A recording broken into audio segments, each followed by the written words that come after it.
Hi, I'm Josan Callender, the author of the Happy Little Garbage Truck picture book and educational system. And we have been really focused on finding ways to create in our children a positive mindset and a powerful mindset. And so, in this set of series, we're going to be looking at some really practical activities that we can use to help our children build that positive, powerful mindset. In the last few times we've met, I spoke about how we can develop the child's hidden senses. And so we started with going from the proprioceptive sense, the vestibular sense, the interoceptive systems of the brain. And if you're like me, I really enjoy learning more about the brain because it helps me understand how thoughts and feelings and just thinking activities occur. And along with that, how we can improve how we think. And so the hidden senses are what connects us to the external world, whereas the seen senses, such as our eyes, ears, nose, mouth, or tongue, and our fingers, help us with seeing, hearing, ears, I forgot, seeing, hearing, smelling, tasting, and touching. And these are the visible sense receptors, but the proprioceptive, vestibular, and interoceptive are housed in the brain.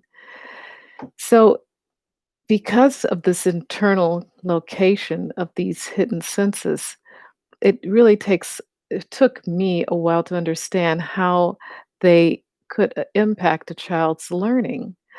So, for instance, the interoceptive, it has a great impact on how a child self-manages. And if before we go on, if you have been enjoying these conversations, please subscribe because it really is great feedback for me.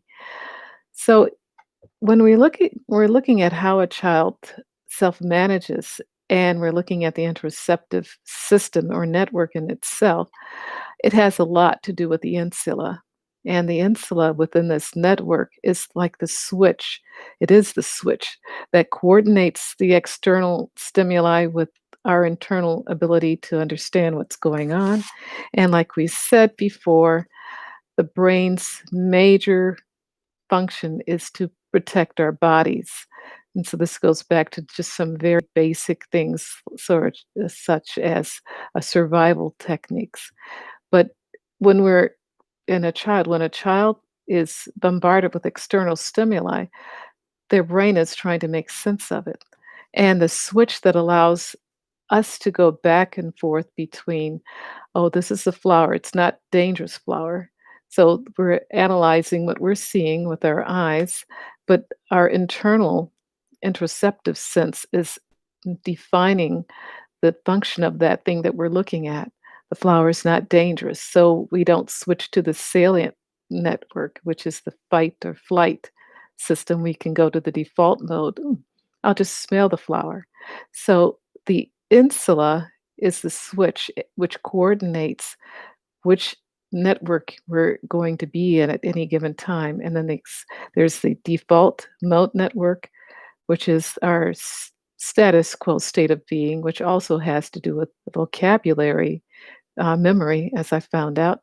The executive functioning network, which is our thinking mode, which helps us to make decisions, plan, organize, and also the salience network, which is our fight or flight system, our network, which we need especially to get going on tasks. You could be sitting there watching TV or YouTube, and all of a sudden it just clicks. Oh, I have that paper to finish. And that's our salience network. We've switched from default to salience. I got to get up and do this, or I got to make me myself a cup of coffee, or I have to make my dinner, or make me a sandwich, whatever. But it's that decision making system. So as we were talking about these mind body activities in the last couple of conversations, which are the best way to increase the growth of the insula, which improves its function. It functions at a more optimal level and we're able to switch back and forth from activities more quickly. This is huge because the mind body activities such as meditation, yoga, and Tai Chi helps the insula not only enabling a person to self regulate and switch back and forth. I found out more recently that it also is part of the area of the brain that helps attention and working memory.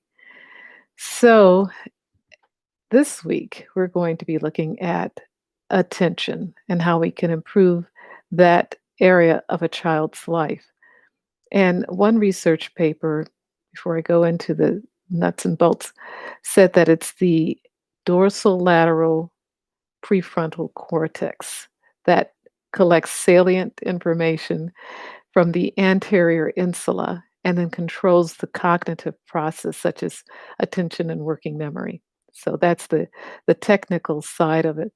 But we found with the brain's neuroplasticity that the brain this will allow the insula to grow because the brain grows and changes over time when we exercise it.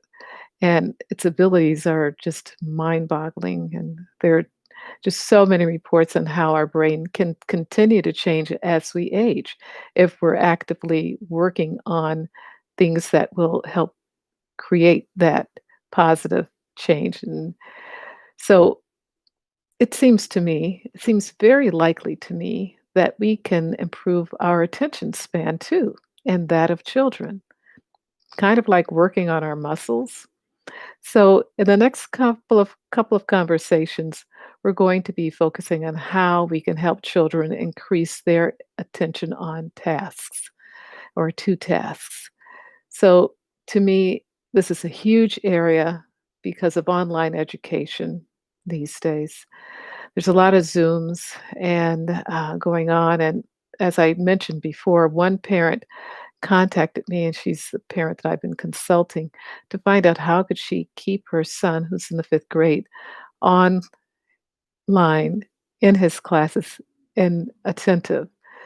And I suggested Tai Chi as one physical activity, but these conversations are part of my research that I hope will help her in identifying some skills that will help build this child's attention span, and hopefully they'll be helpful to others of you as well.